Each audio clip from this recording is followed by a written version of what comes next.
If you see how station is paying people, utafikiria how the radio. How is radio paying people less than Safaricom? When Safaricom only plays your music up in 30 seconds tunapiga simu. How? Manzi wa Kibera alikuwa anasema hivyo alimtumia sana na hakuna pesa alipata kutoka kwake. So this means how vijana wali learn from it na wakaamua sasa hivi mtu akitaka interview ni lazima alipe. These guys have lived on the backs of young people playing music na walipanga royalty. That is why msanii anapatiwa 2500 mwisho wa mwaka. Msanii mbona asitishe pesa ya nini ya interview? Ya interview. Why? Mbona? So let's be sincere. Nani Stoopid Bwoy may be stupid in other things, but then on this one he was very right. Ako smart, In case ya Ofweneke na Stoopid Bwoy, it is a case where Stoopid Bwoy is the one marketing who? Ofweneke. So who should be paid? Stoopid. So Stoopid Bwoy should be paid. Yes.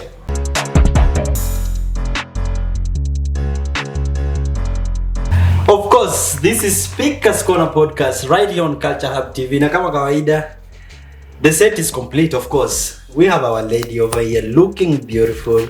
Nasijui nani alikwambia orange looks good on you? Ama wewe mwenyewe tu. Because I'm dark skin, you know. Lazima nivae vitu zenye zinawaka. Because you are dark skin. Vitu shouting kidogo. Yeah. But it really looks good on you. Ni vile sasa mtu anaweza kuassociate na chama ya mzee.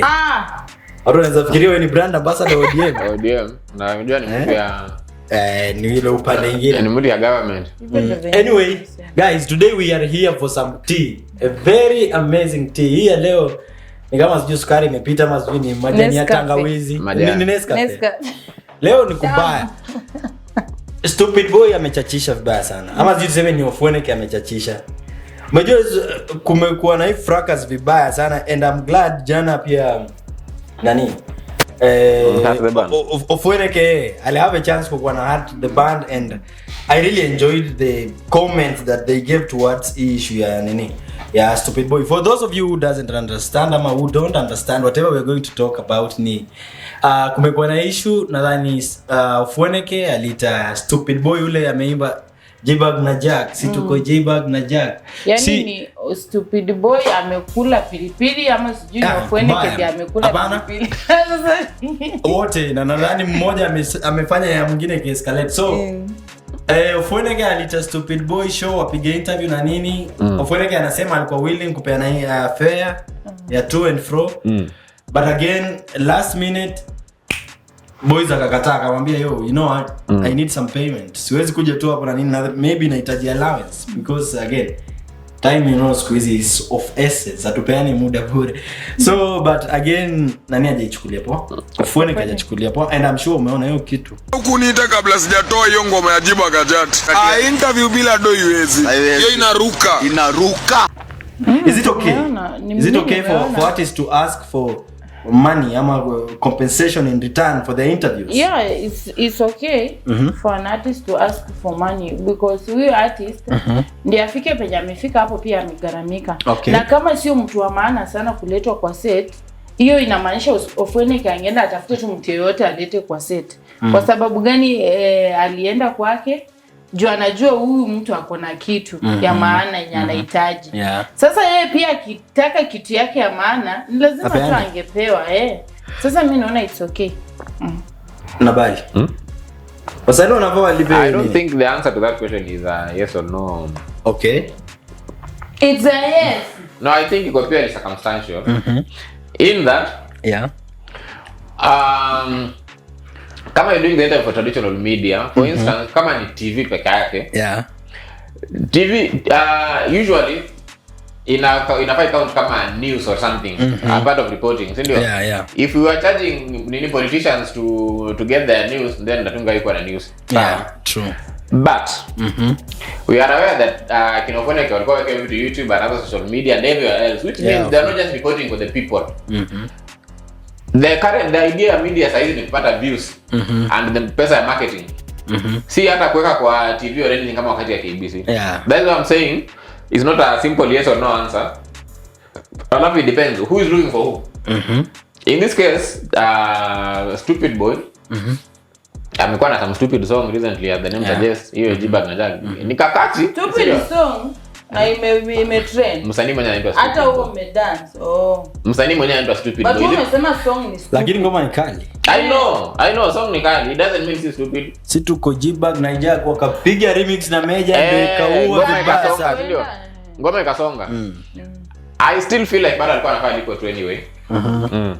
Let's understand this fact. Kwamba we are in a music industry where an artist may have a hit song and still have nothing. Yeah, in their pocket. Yeah. So ukiangalia Stoopid Boy, even though amekuwa na one of the biggest hit songs both on TikTok and on mainstream media, he still looks like a poor homeless alcoholic. Yeah, of course. Who struggles with several drugs. Yeah. Sawa? He looks like he needs help. Yeah. Na sijui kama muona juzi, I think leo ama lini muona akisema asante because hizi floods zilibeba vitu zake zote. He's among the people waliwasalamu wenye walibeba vitu zote. Back nimeona akinunuliwa mattress si leo kitu imehappen majuzi. So he's literally a poor person. Yeah. Hii mambo ya media people taking advantage of these poor people. They did the same to Gengeton an artist. Look at Gengeton venye iliisha. None of them is a millionaire as people thought. None of them, sawa. So I think it's only right that vijana walipwe, especially kama we are doing interviews with them for clout. Yeah. But if they have something of relevance. Yeah. Walipwe tu, if you are calling an artist for an interview. Yes, ako relevant, ako endi ako pick up edo. But again, someone else would say, I'm giving you platform in return. Ama tuseme Stoopid Boy na hizo 2 million views za hiyo ngoma hitaji yeni. Huyo ashaenda viral but public already. But yana kakitu. Important question is apate juu. Aligo viral after buy platform before, yeah. So how does Ofweneke's nini platform help him go? Yeah. You see what happens. You see what happens. Maybe TV47 has their own audience. So I am also inviting you to share my audience, like tuna share. You see, yes, kuna audience yako yenye mimi sina, na mimi pia nina audience yangu yenye wewe una. So it is more of a collaboration. You see, I do an interview with you. You get some of my audience.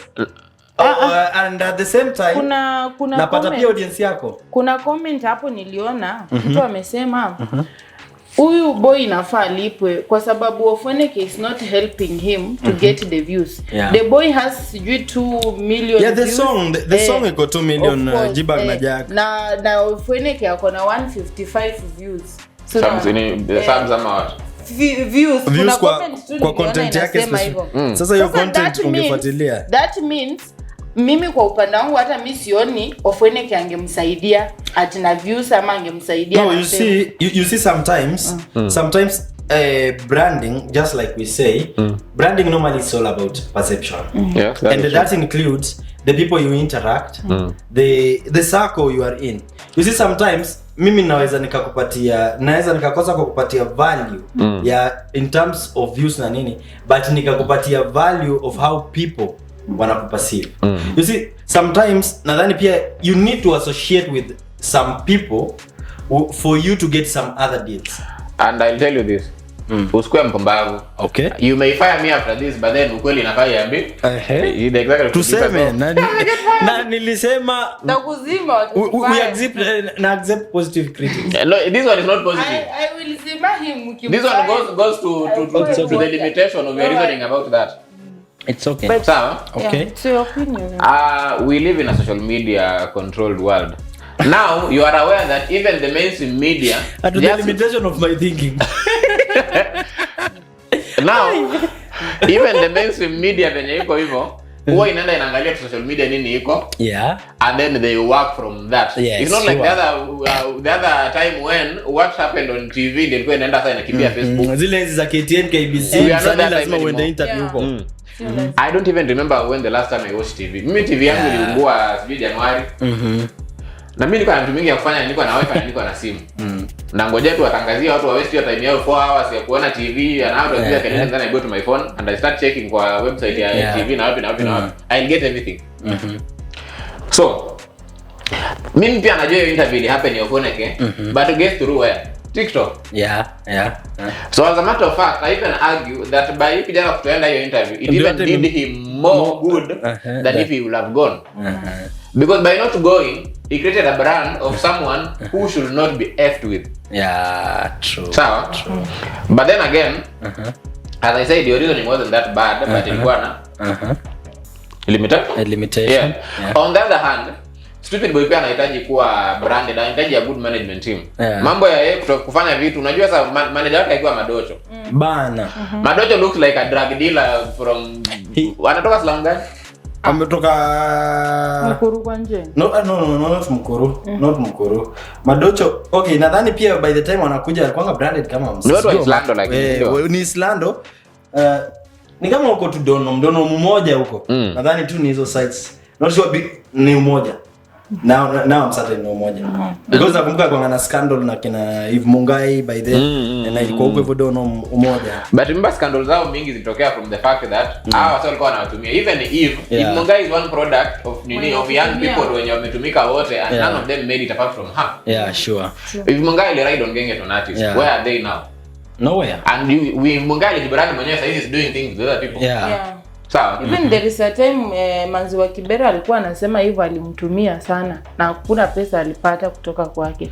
So this means hao vijana wali learn from it na wakaamua sasa hii mtu akitaka interview ni lazima alipe ndio ndio tufanye hiyo. But unajua story ya Mungai pia nadhani na Manzi wa Kibera sometimes it is understandable. Okay. So because it is a two-way traffic for them, that's what I think. Because Manzi wa Kibera, of course, kukuja na Manzi wa Kibera ku brand us na nini, it is just for cloud. Anataka kugo public out there. I have the platform, come we do business. That is true. Yeah. So they had an agreement probably for them. Yeah. But then in this case, it is a total different. Yeah, in case Stupid Bwoy is different. Yeah. And if you work now to media, especially mainstream media, people like that you can go for interviews for free. So people think that I want to ananga interviews with this mainstream media for free. No, it is never. Hiyo hata mimi am a living testimony. It is never for free. Yeah. I don't even know that I'm still an artist now because one of the biggest challenges that artists will make it in mainstream medias. Yeah. Our mainstream media in a different police. You have to bribe them for you to yeah. And I may not want to mention names, but then we have a guy amekuwa kijiita mlezi wa talanta nani? Wewe sisemi, wewe unajua. Mzazi wewe usiseme mzazi yule mtuma. And unajua I didn't even have to mention the name and people know him. People know. Ama tuseme parent. These guys people know sindio? These guys have lived on the backs of young people playing music na walipanga royalty. That is why msanii anapatiwa 2500 mwisho wa mwaka. Msanii mbona asitishe pesa ya nini ya interview? Why? Mbona? So let's be sincere. Nani Stoopid Bwoy may be stupid in other things, but then on this one he was very right. Ako smart, yeah. So on this one he was right. He was. So we should normalize paying those people watu wenye wako na relevance at specific times. No, what I'm saying is if the media starts paying when inafaa ilipe royalties za watu wakicheza muziki, then by all means watu waende interviews for free. Sawa? But then they don't. Citizen TV, who does it pay? It don't. Calligraph Jones atakuwa na the biggest number of hit songs and then mwisho wa mwaka apigwe 2500. Bana. Na unajua hiyo pesa nini hiyo pesa ya MCSK ndio naanga pesa zimekolektiwa kutoka kwa hizo station zote. So if our biggest musicians Sauti Sol wako wanapewa shilingi 2500. Watu wanatengeneza pesa ni hapo wanabaki ngoma tradition kwa sababu zinaanza kwa za safu komiza nini za sikiza tu. Sawa? If you see how station is paying people, utafikiria how the radio. How is the radio paying people less than Safaricom? When Safaricom only plays your music in 30 seconds to piga simu. How? By the way, how? Those are the things yenye pia MCSK pia inafaa ikuje open. So does it mean okay, I have some faint idea about hizo venye radios zinafaa zilipe royalties because nadhani maybe they have to pay them kwa MCSK. Yes. Does it mean that sasa MCSK huanga haiendi ku demand the playlist na I need to know because personally I used to own a business na nilikuwa nimeka music and you used to pay and I used to pay yearly. Hata in fact unatembea kama hawkers. I saw someone akisema sijui ilikuwa MCSK ama nini ili collect around 100 and something million. But guys walitumia how much kwa artists? How much? 10 million. So the rest walisema hiyo ni facilitation salaries services ya ofisi. Nini ofisi inafaa ilipo rent. Vitu kama hizo seminars, logistics. Kama hizo. But the people making the money themselves. These are kina Stoopid Bwoy. Kina wewe, you know you're a failed artist, na si atujui kuimba. I've had your music. Sawa? Me, I may have an excess of why I'm not a good artist. Me, I do it for the sake of it. But you've written songs for very big artists huko nje. Sawa? And these people just want to pay me na credits. Kwanza pia wasanii wenye wanataka in fact when you write music, they don't even want to credit you. Kwanza ni kitu kingine bad, but anyway, we don't have a system. If we had a system of collecting royalties, unaona kama Juu for instance. Let's take an example. Burna Boy na his mass shit inaitwa Last. The one where he sampled Tony Braxton. Tony gets 60% from that song as the original songwriter. Wait, you need to come out clean. The record ama tuseme total royalties yenye hiyo ngoma ina bring on board. Tony Braxton, Tony anakula 60%. And then now the rest 40%. The rest of 40% sasa ndio because again pia unajua the platforms hizi DSPs digital platforms pia nao huwa wanakata some amounts na nini. So hiyo 40% ni Burna Boy agawane na hiyo. The platforms zimekata pesa yao. Okay. Now the remaining amount. Ndio Burna Boy anakula. So 40%. Ikitengeneza 100 for instance, the platform imechukua pesa yake. Burna anakula 40, Tony anakula 60. And these are songs from you to 5 ama dini. That's song ya kitambo. Venye inaanza na haka boko nyuma kana cost 60%. Akiunda 100 wanakula 60, msanii wetu Mwafrika anakula 40%, sawa? Hiyo ndio pattern watu waambiani ukweli. Hii 40 ndio lebo yake inakula na everybody else around hapo mwenyewe. Sawa? We do not have that system in Kenya. If we had that system in Kenya, it will make sense for an artist to go for an interview for free. Because then it's called marketing. In case ya Ofweneke na Stoopid Bwoy, it is a case where Stoopid Bwoy is the one marketing Ofweneke. So should be paid. Stoopid Bwoy should be paid. Yes. Me, I raise my case even. Sasa Ofweneke anakula ndimu ya nini na yeye hapana. Hawapendi kuambiwa ndimu because anakula ndimu. Unajua Ofweneke thinks that yako famous, alikuwa famous mbele ya huyu kijana, sasa yeye anakuja tu hapa akiongea. Na nadhani pia another thing maybe because pia ukijudge vile anaongea na nini. Nadhani pia he's trying pia kuportray an image yenye anasema tunajua hii industry because ukiangalia hata post yenye alisema tumeona watu walikuwa kama wewe na nini na saizi wewe wako wapi. So he was just like saying it's okay Stoopid Bwoy umefanya vizuri na nini. So but again let me give you some time and tuone utakuwa wapi because I've seen nimeona wasanii wenye walikuja na kiburi kama yako right now they are normal. So ni kama pia anajaribu kuportray image ni kama tena industry iko na cartels ama kuna watu wenye wanairana cartels. And the thing is we are Ofweneke. William Tuva doing a DJ Flash. That group of people who look like they're saviors, they're the biggest problem. And let me give you an example of my own. There's a time I went to an interview in one of these stations hapa hivi, and me have no problems mentioning the station. Ilikuwa Nyota TV. I went to Nyota on a Saturday. Yes, iko Bungoma. I went to Nyota on a Saturday. During station I used to hear that. I'm not sure. That part I'm not sure. I went to that station and that time I was a struggling musician, but then jina. Okay. Yes. Then nikaambiwa kwanza show itaanza saa 4. Show ikaanza saa ukaingia. Show ikaanza ikafika saa 4, saa 5 na nusu show ikaanza.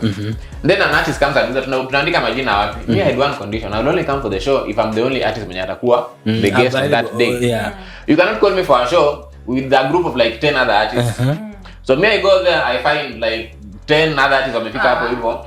Pia wanafaa kuhojiwa. Who will remember me considering that I'm an upcomer who nobody knows kama tuko kwa group kama when tuko nini jam session? Who will? No one. People may think I was selfish to do that, but then I had a reason to do that. Kufika, and that wasn't the first time nimekuwa huko hivyo. The presenter ananiuliza kwanza unaitwaje? Then they go to YouTube, then they ask to start looking for my song.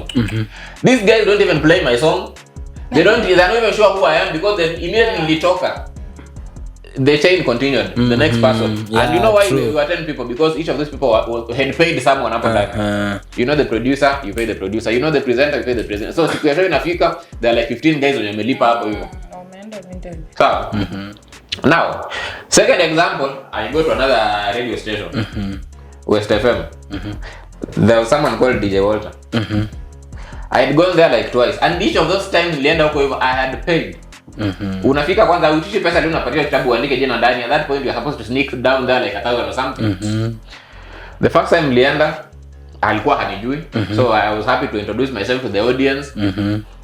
Second time nilienda, he wasn't sure of my name again, so I had to remind him my name so that he looks for my song. And I also paid. And then I told myself, I will never ever go for an interview kwa hiyo station. And that was before niende Nyota, because now Nyota vile nikapata umati. Kwanza niliingia stage, then nikaanza kuongea, then they cut me short, wakaniambia time. Me, I said my name, I gave my boys waseme majina zao, nikaambia tuende. They fired someone that day. Uli report? I didn't report, I just refused. Nilifika tu nini stage na I sang my verse, wakanyang'anya microphone, nikakataa kupeana. It was a song, ilikuwa collaboration. I gave a friend of mine mic, akajipiga intro, ilikuwa Basalt by the way. Oh, Basalt. Yeah. Sasa so unajua when you mention waiter, maybe waiter doesn't know what to. Wewe ukianza kuleta mambo ya waiter hapo achana nayo. Sisi tuko kwa mambo mengine. Mimi nilikuuliza unatumwanga ama unafanya mentioning waiter that you ni waiter. Waiter does not know what was going on there. Yes, he does not know, but again he told them msanii let me tell you one thing. My sister in God, bado you are my sister. Ukiwa na nyumba yako, you should always make sure your house is clean. Exactly. Kama siwezi things to do. Yes. Maybe the manager if I have a lot of things to do, including this one. Listen to me. Listen to me. A lot of things yenye unasema he has, ni including hiyo radio ama hiyo TV station, ni among the hiyo vitu loads zenye unasema. So mbona uko na vitu mingi kama utashindwa kuzioversee? No, you know something. Okay, let me clarify. You should always clean your house. When you wanna manage. Let me clarify. Let me make my point. You are not going to make it. Na unajua we have to remember saying that I don't have a point to make. Kuna some tea he was giving us about Basalt. So as much as yes unataka kuongelea waiter, tusisahau he was saying about Basalt. But you should not mention both on it. The reason why I mentioned they ask you for money. I'm sorry, Chawa pole. Now, the reason why I mention the cow that huwa ananyonya damu ni the fact that yeye ndiye alikuwa boss. So by mentioning him, I'm asking him to call out his people. Yes, that's the reason. Sawa? And he has to know. Yes. He has to know. But and he has to know that we are aware is linked with such and such, so that mwenyewe aende chini aambie ona kujeni hapa hivi boko pa. Vipi kwa sawa? Hiyo na accept. Sawa. Now, nikaenda interview na ilikuwa mimi. Basalt there's another inaitwa 254. Anatoka tu hapa Moka. A chronic with smoker. So kufika venye walikataa hivyo. Necessary. Huyo 254 kumuongezea title ya chronic. Was that necessary? No, it wasn't. Okay. It wasn't. But it's part of his identity anyway. Okay. Now, Basalt is a talented artist. And at that time I was like, tumefanya ngoma na Basalt, nimekuwa interview naye mara kadhaa. Na I was like, now that tumeenda now, it's good that kila mtu apate exposure. Mimi mwenyewe nipate yangu, yeye apige exposure yake, tufaifa apate exposure yake nini. Mimi after nimepiga verse yangu hiyo moja. Remember mimi ndo nimepeana pesa. Or rather nilikuwa nafanya pesa. Kina Basalt hajapeana pesa because it was mimi ndo nilikuwa nimeinvitiwa. They just came to support, right? And then naambiwa imeishia hapo. So like 15 seconds. We have waited for like 2 hours. No. Imeishia hapo. So they have to go. Me, I gave the microphone to the point tulikuwa nao wakajipiga intro. Tukaenda. They had to fire people. People may look at these things as being rude.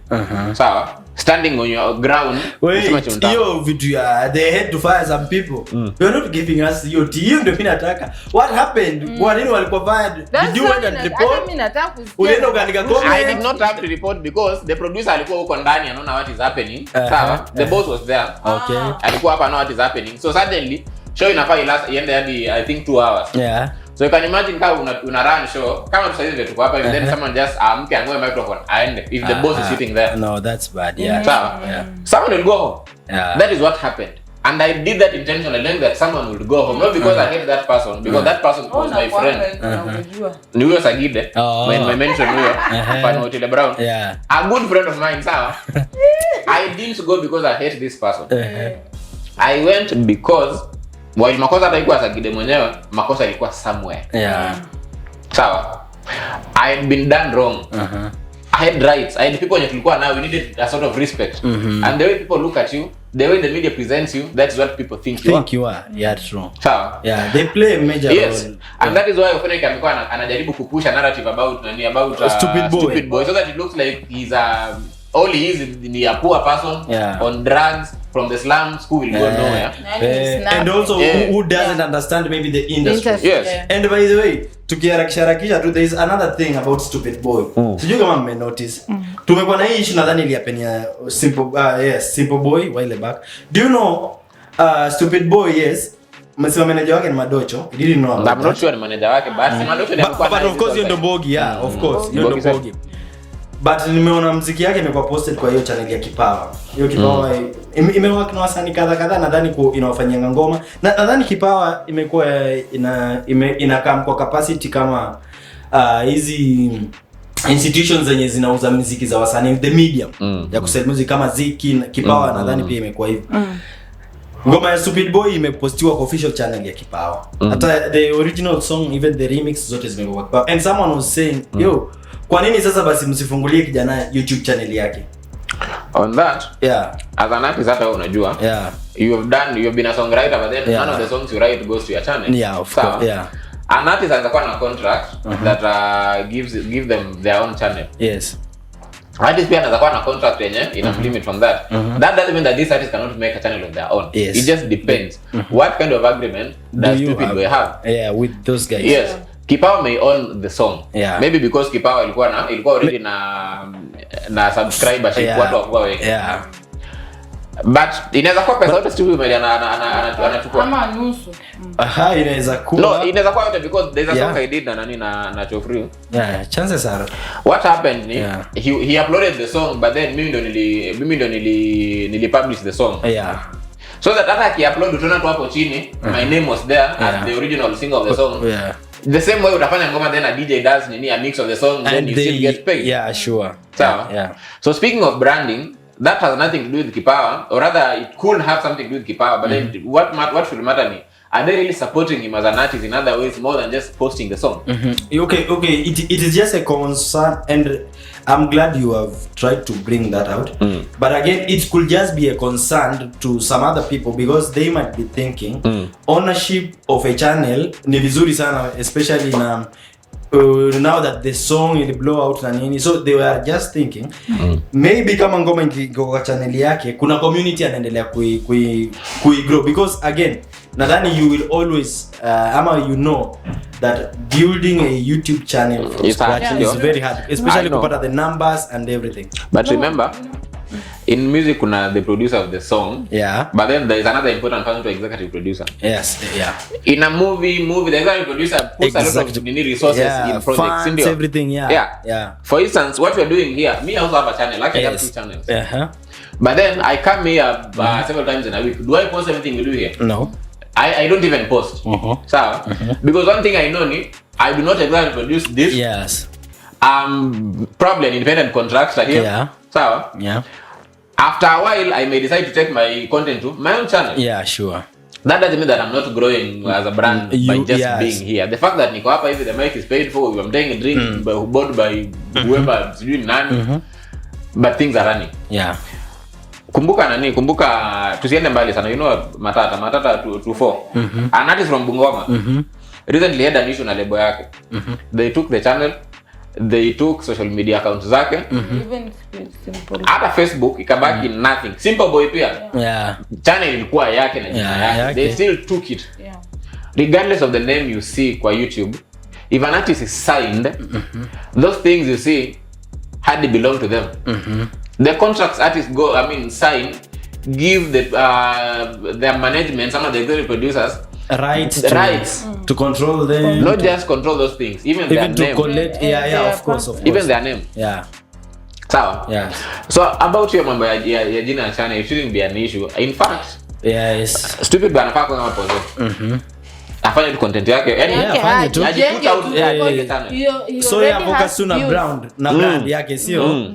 So guys, for those of you wenye pengine mlikuwa na wasiwasi about Stoopid Bwoy, mnaona ngoma imeenda channel yake, I guess we have majibu tena mzuri sana, very amazing, because that doesn't stop you from growing, that doesn't stop your brand from growing. Yeah, because at the end of the day ni mimi kama ni Stoopid Bwoy channel hiyo mkikata contract, of course you go somewhere else. Brand ya Stoopid Bwoy inaendelea and inafaa aitishe pesa,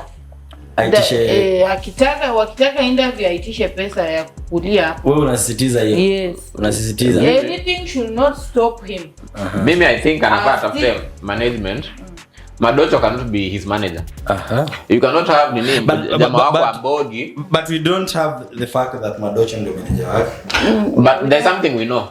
Kwamba during this time nani amekuwa akiongea, wamekuwa akijipresent na nani na Madocho. We have not seen management yake, anybody akijita manager akikuja hata hiyo Kipawa. We have not seen anyone from Kipawa or anywhere akija akisema no guys, these are artists. This shouldn't happen. We've only seen who? Madocho. And course. Madocho is only making him make a fool of himself. Kwa mfano there's a video I saw wameenda kutukanana na Ofweneke online wakiwa na Madocho. That is counterintuitive. What I mean ni inamgongea brand yake mwenyewe. So the fight should have ended ile part yenye alikataa kuenda ndipo akamsupport. Matusi haisaidii. In fact angetoa ngoma nyingine. By the way, na yenyewe. Na unajua si matusi peke yake, nilisikia akiambia Ofweneke usijidanganye ukanyage geto, nitakulamba vibaya sana. Watalamba Ofweneke vibao. That is what you get when you have Madocho speaking for you. Madocho being because of Manaku. Mwambie tutamfinya. Anyway guys, that's it. I guess for today that's it. Stoopid Bwoy.